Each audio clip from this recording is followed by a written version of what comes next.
Hello everyone, welcome to Shiksha Alliance. Today we are going to start our daily current affairs session in which we will cover important news from several paper, PIB and government sources.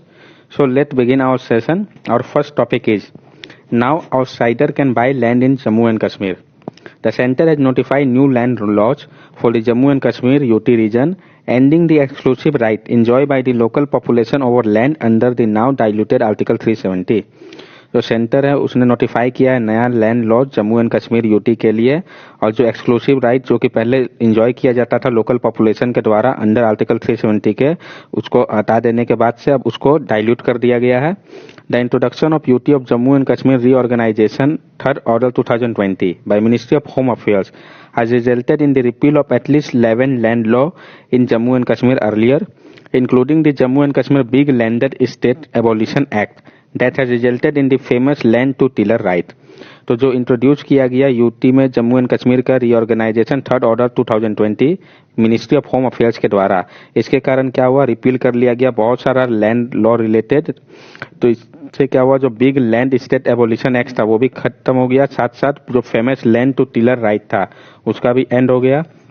अब latest changes क्या क्या है, तो जो newly introduce Jammu and Kashmir development act था, इससे क्या हुआ, जो परमानेंट रेसिडेंट थे स्टेट का जो कि एक क्राइटेरिया था इन्वेस्ट करने के लिए यूटी में, वो खत्म कर दिया गया है. अब क्या है कि आउटसाइडर भी जो है वहां इन्वेस्ट कर सकते हैं. No land use for agriculture purpose shall be use for any non agriculture purpose except with the permission of district collector. और जो कोई भी लैंड जो कि एग्रीकल्चर पर्पज के लिए, उसका यूज नॉन एग्रीकल्चर पर्पज के लिए नहीं होगा, सिर्फ परमिशन के बिना डिस्ट्रिक्ट कलेक्टर के. The government may now allow transfer of land in favour of person or an institution for the purpose of promotion of health care or senior secondary or higher specialise education in Jammu and Kashmir.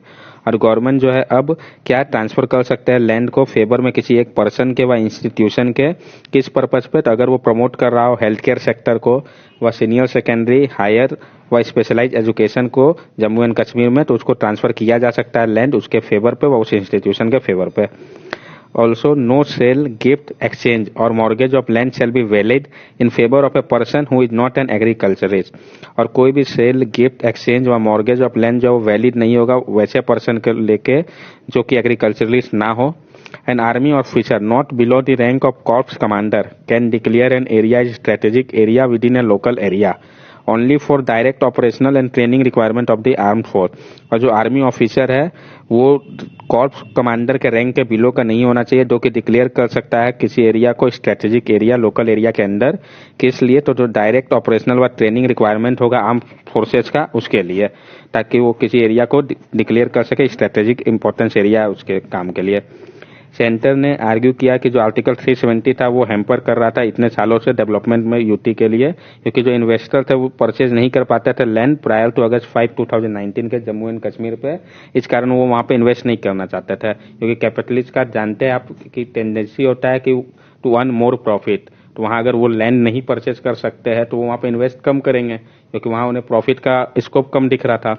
तो इसका implication क्या हुआ, अब people including investor outside Jammu and Kashmir can now purchase land in union territory. और अब जो article 370 को हटा दिया गया है तो उससे क्या है, जो इन्वेस्टर है आउटसाइड जम्मू एंड कश्मीर के वो भी अब वहाँ लैंड खरीद सकते हैं यूनियन टेरिटरी पे और वहाँ इन्वेस्ट कर सकते हैं. नाउ नेक्स्ट टॉपिक हमारा इंडिजन प्रोग्राम है. तो जो रिजल्ट था एक्सटेंसिव कंप्यूटेशन एनालिसिस का, जिसमें 1029 सीक्वेंस जीनोम जो कि इंडिया का सब इसको पब्लिश किया गया रिसेंटली, ये जो एनालिसिस था वो कैरी किया गया था इंडिजन प्रोग्राम के अंतर्गत. तो इसमें कुछ फाइंडिंग्स जो हम लोग को मिला क्या, the analysis led to identification of 5,58,98,122 single nucleotide variant in the Indian genome data set. जो एनालिसिस इसमें आइडेंटिफाई किया गया इतना सिंगल न्यूक्लियोटाइड वेरिएंट का इंडिया जीनोम डाटा सेट में, जब हम इसको कंपेयर किए ग्लोबल जीनोम डाटा सेट से, तब हमको रिवील होता है कि इसमें 1,80,16,257 यानी 32.23% जो वेरिएंट है वो यूनिक है, सिर्फ जो कि इंडिया के ही सैंपल पे पाए जाते हैं. तो इससे ये पता चलता है कि कितना यूनिकनेस है. तो ये बताता है कि India centric population genomic initiative कितना ज़्यादा इंपॉर्टेंट हो जाता है. अब सिग्निफिकेंस ऑफ जीनोम डाटा, क्या सिग्निफिकेंस है जीनोम डाटा का, तो ये मदद करता है क्लासिफाई करने में जो वेरिएंट इन्वॉल्व है मेंडेलियन डिसऑर्डर पे, और इम्प्रूव करता है प्रिसीजन मेडिसिन आउटकम्स के. The resource can also enable the identification of marker for carrier screening, variation causing genetic disease, prevention of adverse event, and provide better diagnosis and optimal therapy through mining data of clinically actionable pharmacogenetic variant. और ये जो resource है वो enable करता है हमको identify करने में जो मार्कर्स है कैरियर स्क्रीनिंग का, जो वेरिएशन के कारण जेनेटिक डिजीज हो रहा है उसको हम आइडेंटिफाई कर पाते हैं, प्रिवेंट करता है एडवर्स इवेंट को और प्रोवाइड करता है कि बेटर डायग्नोसिस हो सके, ऑप्टिमल थेरेपी प्रोवाइड किया जा सके माइनिंग डाटा के द्वारा जो कि क्लिनिकली एक्शनेबल है। The data will also researchers to build Indian specific reference genome data set and efficiently impute haplotype information. This resource can provide useful insight for clinicals and researchers in comprehending genetics not only at the population level but at individual level. और ये जो data है वो yellow करता है researchers को कि वो Indian specific reference genome data set को तैयार करे और इफिशियंटली इसको यूज करे हैप्लोटाइप इंफॉर्मेशन के रूप में। ये रिसोर्स जो है हमको एक यूजफुल इंफॉर्मेशन प्रोवाइड कर रहा है क्लिनिकल और रिसर्च के फील्ड में कि जेनेटिक जो है ये पॉपुलेशन लेवल पे ही नहीं इंडिविजुअल लेवल पे भी मॉनिटर किया जा रहा है। अब genomic for public health in India IndiGen programme, तो CSIR ने इसको स्टार्ट किया था अप्रैल 2019 में इस प्रोग्राम को। It's aim to undertake whole genome sequencing of thousands of individuals representing diverse ethnic group from India। इसका एम क्या था, तो पूरा जीनोम का सीक्वेंस करना थाउजेंड्स ऑफ इंडिविजुअल जो कि रिप्रेजेंट कर रहे थे अलग अलग डाइवर्स एथनिक ग्रुप से इंडिया का, उनको यानी जीनोम सीक्वेंस करना था अलग अलग एथनिक ग्रुप के पीपल का इंडिया में। ऑब्जेक्टिव था कि इनेबल किया जा सके जेनेटिक एपिडेमियोलॉजी को और डेवलप किया जा सके एक ऐसा पब्लिक टेक्नोलॉजी एप्लीकेशन जो कि पॉपुलेशन जीनोम डाटा पे बेस्ड हो।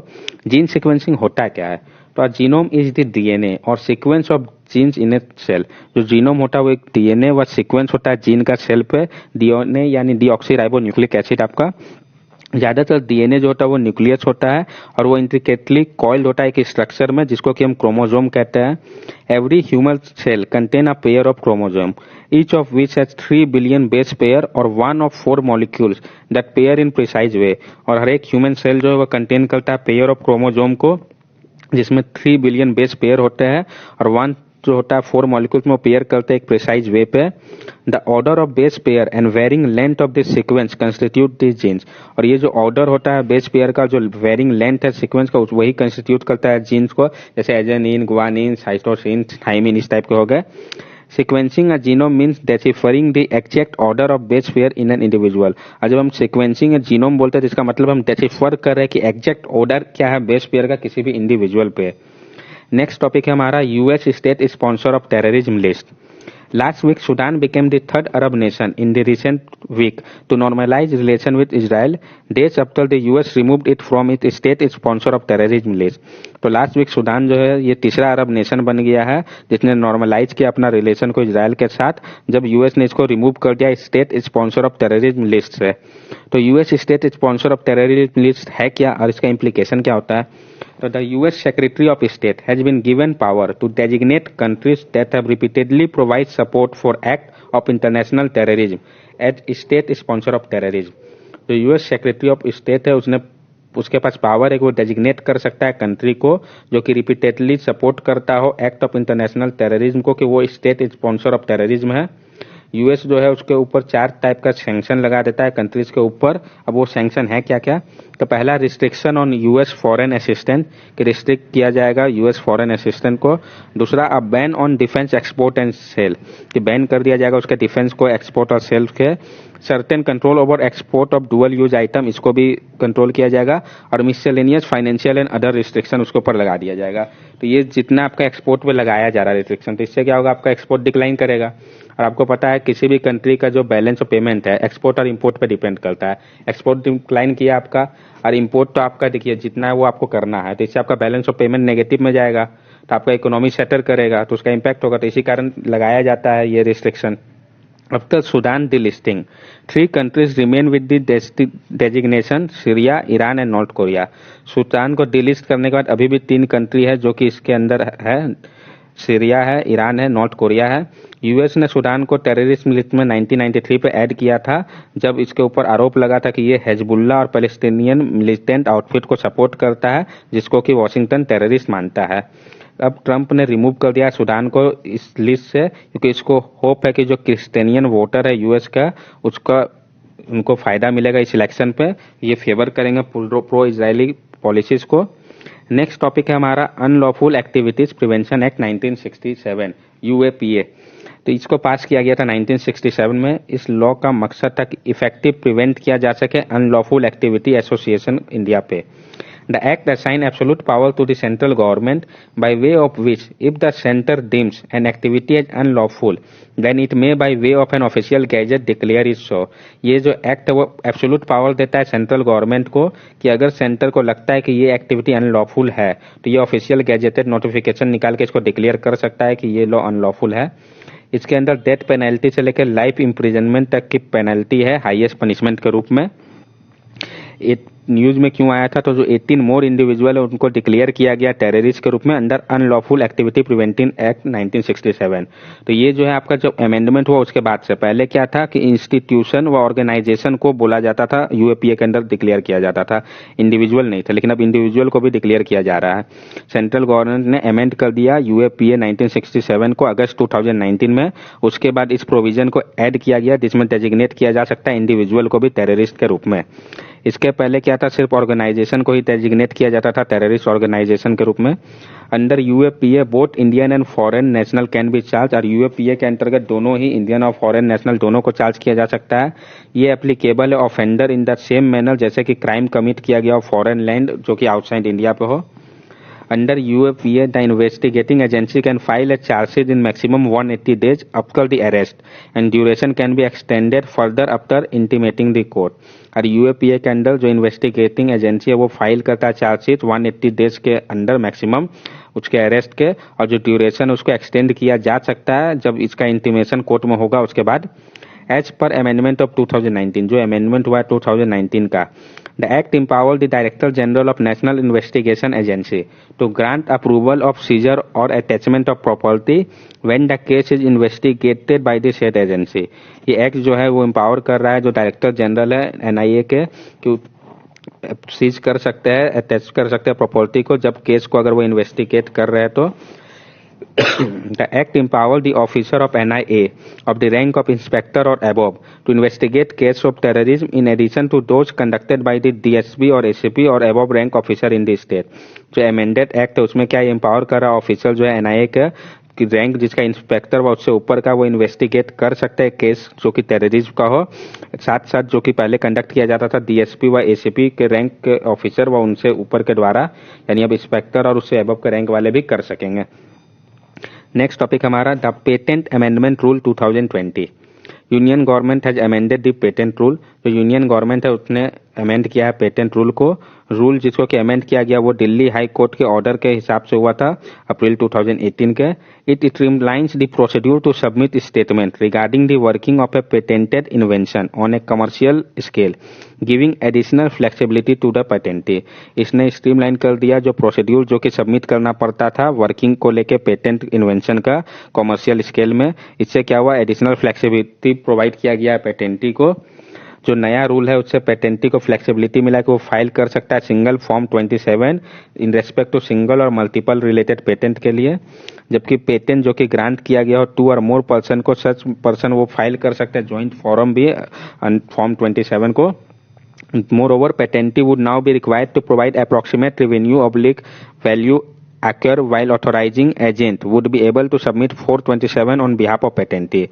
अब क्या है, जो पेटेंटी है उसको क्या है कि प्रोवाइड करना होगा कि क्या रेवेन्यू और वैल्यू का उससे अर्न हो रहा है, और ऑथराइजिंग एजेंट है वो सिर्फ सबमिट करेंगे फॉर्म 27 को बिहाफ में पेटेंटी के।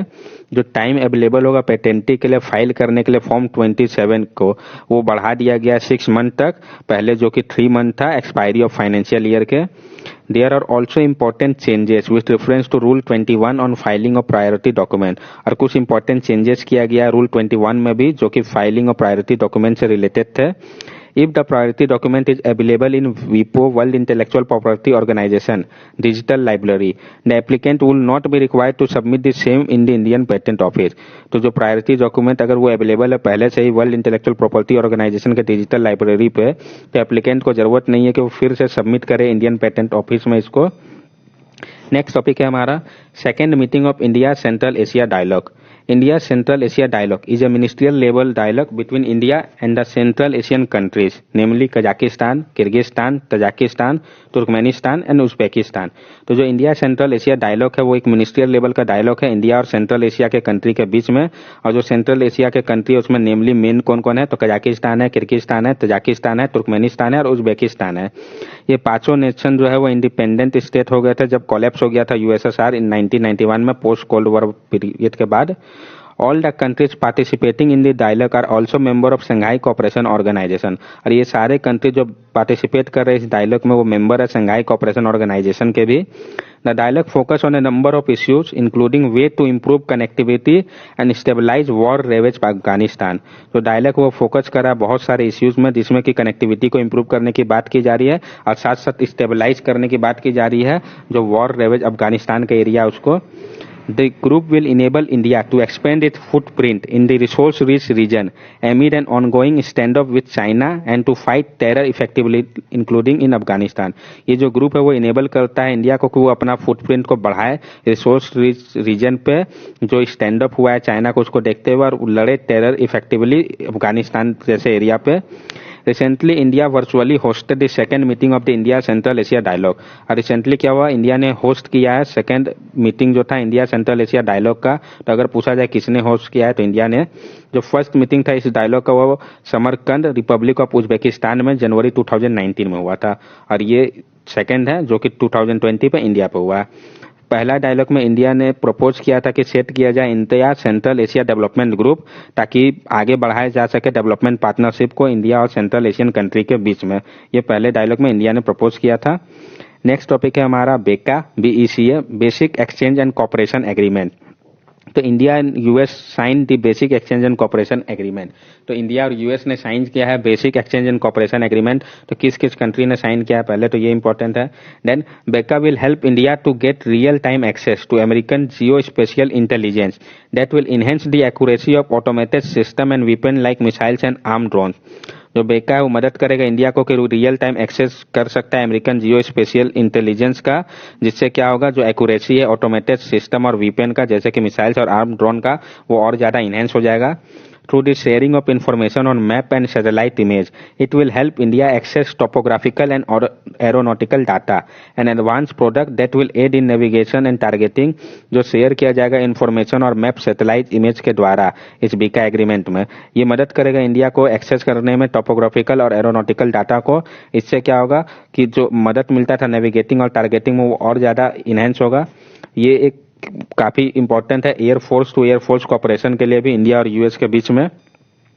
बेका जो है वो प्रोवाइड करता है इंडियन मिलिट्री सिस्टम को एक हाई क्वालिटी डीपीएच ताकि नेविगेट किया जा सके मिसाइल्स को रियल टाइम इंटेलिजेंस के मदद से ताकि प्रिसाइजली टारगेट कर सके हम एडवर्सरी टारगेट को। बेका along with two other agreements signed earlier, Limoa and Comcasa, complete a troika of foundational pact for deep military cooperation between the two countries.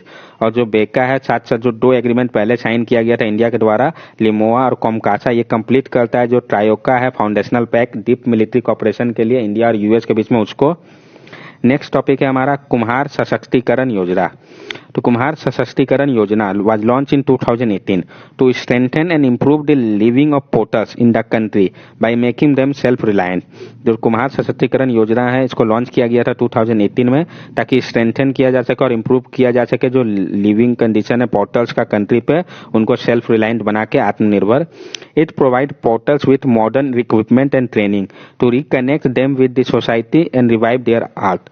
ये प्रोवाइड करता है पोर्टल को मॉडर्न इक्विपमेंट और ट्रेनिंग ताकि वो reconnect कर सके खुद को सोसाइटी से और रिवाइव कर सके जो उनका आर्ट है, ट्रेडिशन है।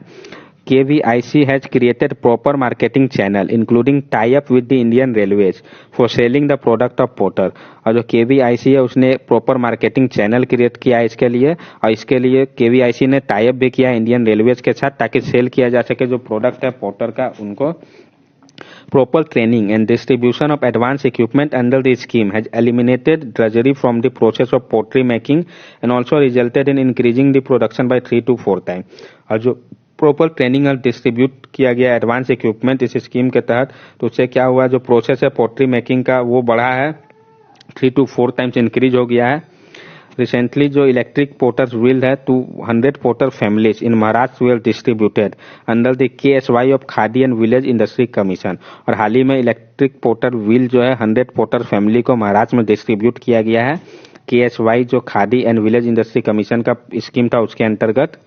नेक्स्ट टॉपिक है हमारा joint parliamentary committee JPC। A joint parliamentary committee is set up to examine a particular bill presented before the parliament or for the purpose of investigating cases of financial irregularities in any government activity। तो joint parliamentary committee जो है उसको setup किया जाता है examine करने के लिए एक पार्टिकुलर बिल को जो कि प्रेजेंट किया गया पार्लियामेंट के सामने, व उसका पर्पस हो इन्वेस्टिगेट करना किसी केस को जिसमें आपकी फाइनेंशियल इरेगुलरिटीज हो गवर्नमेंट के एक्टिविटी पे। जो जॉइंट पार्लियामेंट्री कमेटी है वो एक एडहॉक कमेटी है, इसको सेट किया जाता है गिवन पीरियड ऑफ टाइम के लिए और इसका मकसद क्या होता है एड्रेस करना एक स्पेसिफिक इश्यू के लिए। कंपोजिशन इसका क्या है तो इसको सेटअप किया जाता है एक मोशन पास करा के वन हाउस में और सपोर्ट होना चाहिए दूसरे हाउस का भी। The committee member are decided by parliament और जो कमिटी के मेंबर होंगे वो डिसाइड किया जाता है पार्लियामेंट के द्वारा। The number of member can vary, they are twice as many Lok Sabha member as the Rajya Sabha. और जो नंबर है वो वेरी करेगा, ट्वाइस एज मेंबर हो सकता है लोकसभा में एज कम्पेयर टू राज्यसभा के। जो ज्वाइंट पार्लियामेंट्री कमेटी है इसका पावर और फंक्शन क्या है तो जो ज्वाइंट पार्लियामेंट्री कमेटी है वो ऑथोराइज है कलेक्ट करने के लिए एविडेंस ऑरल व रिटन फॉर्म पे, वह डिमांड कर सकता है document in connection with matter से related. The proceeding and finding of the committee are confidential except in matter of public interest. और जो प्रोसीडिंग व फाइंडिंग होगा ज्वाइंट पार्लियामेंट्री कमेटी का वो कॉन्फिडेंशियल रहेगा, एक्सेप्ट क्या दिया हुआ है कि अगर मैटर पब्लिक इंटरेस्ट का तो वो कॉन्फिडेंशियल नहीं है तब उसको बताना होगा। The government can take the decision to withhold the document if it is consider prejudicial to the safety of interest of the state. और गवर्नमेंट जो है वो डिसीजन ले सकता है कि विथहोल्ड करना है डॉक्यूमेंट को अगर उसको लगता है कि ये सेफ्टी के लिए जरूरी है स्टेट के। The speaker had the final word in case of dispute over calling for evidence. और जो स्पीकर है उसका फाइनल वर्ड रहता है अगर डिस्प्यूट होता है एविडेंस को देखने के तौर पे तब। The committee can invite interested party for inquiry and summon people to appear before it। और जो कमिटी है वो इनवाइट कर सकते हैं इंटरेस्टिंग पार्टी को इंक्वायरी के लिए, वह समन कर सकते हैं पीपल को कि उसके सामने आए। जो कमिटी है वो डिसबैंड कर सकते हैं अगर सबमिशन जो है रिपोर्ट हो जाएगा पार्लियामेंट को उसके बाद। वाई न्यूज में क्यों आया तो जो जॉइंट पार्लियामेंट्री कमिटी है on the data protection bill उसने एफिडेविट किया है ट्विटर को लेकर जो कि यूएस बेस्ड पेरेंट कंपनी है सोशल मीडिया प्लेटफॉर्म का, कि एक्सप्लेन करे क्यों इसने लद्दाख को चाइना में दिखाया है। अब इश्यू क्या है, display of wrong map is not a question of sensitivity of India और Indian, it is a question about national integrity and sovereignty of the country and not respecting that is a criminal offence. जो display किया गया है गलत map ये एक question sensitivity India और Indians का नहीं है, ये एक क्वेश्चन है नेशनल इंटेग्रिटी का बात है और सॉवरिटी का कंट्री का, और नहीं रेस्पेक्ट करना ये एक क्रिमिनल ऑफेंस है। And displaying India map improperly and incorrectly is an offense of treason and attract imprisonment of 7 years। और डिस्प्ले करना इंडिया के मैप को इम्प्रॉपरली और इनकरेक्टली एक ऑफेंस है और इसके अंतर्गत इम्प्रिजनमेंट 7 ईयर्स तक का हो सकता है।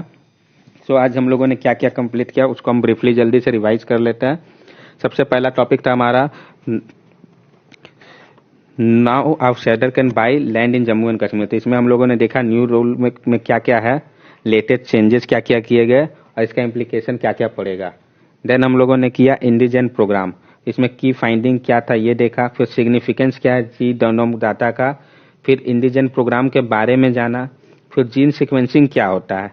देन हम लोगों ने किया US state sponsor of terrorism list, तो ये न्यूज में क्यों आया, फिर इसके अंदर जो सैंक्शन है तो उस सैंक्शन के टाइप के बारे में जाना, कौन कौन सी कंट्री अभी भी इस लिस्ट में है ये देखा। देन था अनलॉफुल एक्टिविटी प्रिवेंशन एक्ट 1967, तो ये पास कब हुआ, क्या पावर ये देता है, इसमें क्या पनिशमेंट है, अमेंडमेंट के बाद इसमें क्या चेंजेस आए ये देखा। देन हमारा आया पेटेंट अमेंडमेंट रूल 2020, तो किसने किया एंड क्यों और न्यू रूल में क्या क्या है। After that second meeting of Indo Central Asia dialogue, तो इसमें हम लोगों ने देखा कौन कौन से कंट्री के बीच में है, किस कंट्री ने इसको इस साल होस्ट किया, फर्स्ट मीटिंग कब हुआ था, कहाँ हुआ था और ये किस लिए है। देन हम लोगों ने बेका पढ़ा basic exchange and cooperation agreement, तो ये इंडिया और यूएस के बीच में है, बेका है क्या। इसके अलावा लेमोवा और कोमकासा एग्रीमेंट जो इंडिया और यूएस के बीच में हुआ, इससे हमारा जो ट्रायोलोका कंप्लीट हुआ, ये देखा। आफ्टर दैट हम लोगों ने कंप्लीट किया कुमार सशक्तिकरण योजना, तो इसको 2018 में लॉन्च किया गया था, ये देखा। फिर क्यों किया गया था, ये स्कीम किसके लिए है, क्या प्रोवाइड करेगा, ये देखा। और लास्ट टॉपिक था हमारा ज्वाइंट पार्लियामेंट्री कमेटी, तो ये कमेटी है क्या, एडहॉक कमेटी है, कैसा बॉडी है, इसका कंपोजिशन क्या है, इसके पावर फंक्शन को देखा। फिर न्यूज़ में क्यों आया, तो ट्विटर के कारण आया। इश्यू क्या है मेन, ये देखा। तो that's all for today current affairs. If you like our video then subscribe our channel, like and share the video with your friend. These are our social media link. From here also you can stay connected with us and give us your valuable feedback. Thank you and have a nice day.